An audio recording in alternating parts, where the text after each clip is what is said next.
Shalom Bapak Ibu Jemaat yang dikasih dan yang diberkati oleh Tuhan kita Yesus Kristus. Apa kabarnya? Saya berharap Bapak Ibu Jemaat Tuhan saat ini dalam keadaan sehat dan selamat. Terlebih tetap semangat dan punya pengharapan di dalam Tuhan. Bapak Ibu Jemaat Tuhan, kembali lagi dengan saya Vikaris Gadis. Kita akan bersama-sama merenungkan kebenaran firman Tuhan sesuai dengan Almanak Gereja Kalimantan Evangelis, diambil dari kitab Perjanjian Baru. Markus pasal 6 ayat 30 sampai ayat yang ke-34 dengan satu judul perikop, Yesus memberi makan 5.000 orang. Bapak Ibu jemaat yang dikasih dan yang diberkati oleh Tuhan kita Yesus Kristus, saya mengambil tema dari nas ini, Tuhan Yesus Sang Gembala yang baik. Bapak Ibu jemaat yang dikasih dan yang diberkati oleh Tuhan kita Yesus Kristus, firman yang akan kita renungkan bersama pada hari ini tentang Yesus memberi makan 5.000 orang. Kebaikan Tuhan Yesus Kristus dalam kehidupan kita orang percaya banyak sekali Bapak Ibu jemaat Tuhan. Contoh yang nyata adalah pengorbanannya di kayu salib. Bapak Ibu jemaat yang dikasih dan yang diberkati oleh Tuhan kita Yesus Kristus, firman Allah yang kita renungkan pada saat ini dalam ayat yang ke-34. Ketika Yesus mendengar, ia melihat sejumlah besar banyak orang, maka tergeraklah hatinya oleh belas kasihan kepada mereka karena mereka seperti domba yang tidak mempunyai gembala. Bapak Ibu jemaat Tuhan, di dalam konteks ini bangsa Israel mengalami yang namanya kekhawatiran akan apa yang hendak mereka makan dan minum. Nah, Yesus melihat ada banyak orang yang merasakan hal demikian. Karena itu tergeraklah hatinya. Bapak Ibu jemaat Tuhan, mungkin bukan sesuatu yang baru di telinga kita tentang Yesus memberi makan dengan 5 roti dan 2 ikan. Dan mustahil kalau dilihat dan dihitung dari jumlahnya dengan 2 roti dan 5 ikan.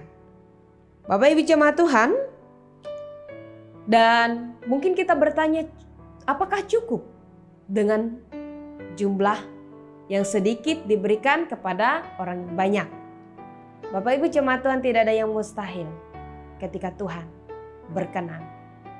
Dan dikatakan tadi, tergeraklah hatinya oleh karena belas kasihan. Bapak Ibu jemaat yang dikasih dan yang diberkati oleh Tuhan kita Yesus Kristus, seperti tema yang tadi. Tuhan Yesus Sang Gembala yang baik. Dia tahu apa yang kita perlu.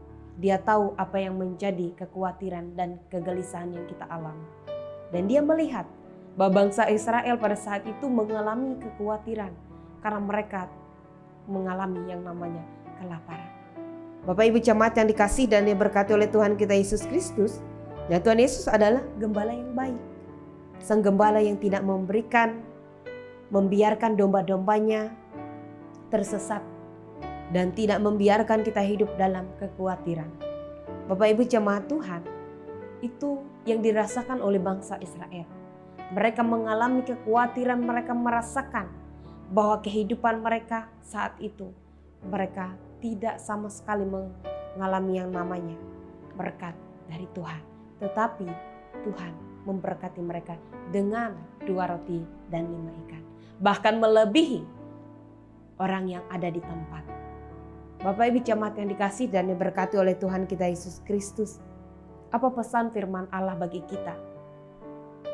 Bapak Ibu jemaat Tuhan, pesan dari firman Tuhan bagi kita hari ini. Yang pertama, janganlah kita khawatir dengan apa yang hendak kita makan dan hendak kita minum. Bapak Ibu jemaat Tuhan, ketika kita berbicara tentang kekhawatiran, apa kita hanya berdoa lalu tidur? Tidak. Bapak Ibu jemaat Tuhan, Rasul Paulus berkata, tidak bekerja, kita tidak makan. Yang artinya kita seimbang, bekerja dan berusaha. Bekerja dan berdoa. Bapak Ibu jemaat Tuhan, yang kedua, yakinlah Tuhan lebih tahu apa yang kita perlu. Mungkin kita bertanya, ketika kita tahu bahwa Allah itu tahu segala yang kita perlu, apakah kita perlu berdoa? Bapak Ibu jemaat Tuhan, perlu sekali. Karena kalau kita tidak berdoa dan berserah di dalam Tuhan, kita akan salah langkah dan salah arah. Maka dari itu, yakinlah Tuhan lebih tahu apa yang kita perlu dan kita tetap berdoa di dalam Tuhan. Mungkin kita bertanya, saya sering berdoa, minta ini, minta itu, tapi sampai sekarang belum dijawab. Jawabannya adalah sabar. Belum waktunya. Karena waktu Tuhan bukan waktu kita, Bapak Ibu jemaat Tuhan. Dan kita harus bersabar dengan waktu yang ditetapkan oleh Allah bagi kita. Kemudian yang ketiga, Bapak Ibu jemaat Tuhan, jangan mudah menyerah. Ketika kita hari ini berdoa kepada Tuhan, bertahun-tahun baru dijawab, jangan menyerah. Tetap kita andalkan Tuhan. Bapak Ibu jemaat yang dikasihi dan diberkati oleh Tuhan kita Yesus Kristus, jadikan ketika pesan firman Tuhan tadi di dalam kehidupan kita. Saya kembali ulangi, yang pertama janganlah kita khawatir, yang kedua yakinlah Tuhan lebih tahu apa yang kita perlu, yang ketiga jangan mudah menyerah. Tuhan memberkati kita melewati firman-Nya. Amin. Kita bersama-sama bersatu di dalam doa, kita berdoa. Segala puji dan syukur kami naikkan bagi-Mu Tuhan. Kami mengucap syukur buat kesempatan yang Tuhan izinkan bagi kami. Terima kasih atas hari-hari yang boleh kami lewati, terlebih di bulan April ini Tuhan. Terima kasih kesehatan, kekuatan, berkat yang boleh kami terima, keluarga yang menjadi semangat bagi kami. Terlebih Tuhan yang dengan setia menjadi teman dan sahabat bagi kami. Terima kasih Tuhan, kami serahkan setiap keberadaan kami, terlebih segenap jemaat Tuhan, bahkan seluruh kawasan resort Tamiang Layang ini. Kami serahkan tiap-tiap pribadi, keluarga rumah tangga mereka, anak-anak mereka dalam masa juang mereka diberkati oleh Tuhan. Terima kasih Tuhan, ini doa dan iman pengharapan kami, yang kami bawa dalam satu nama Yesus Kristus Sang Juru Selamat kami. Amin.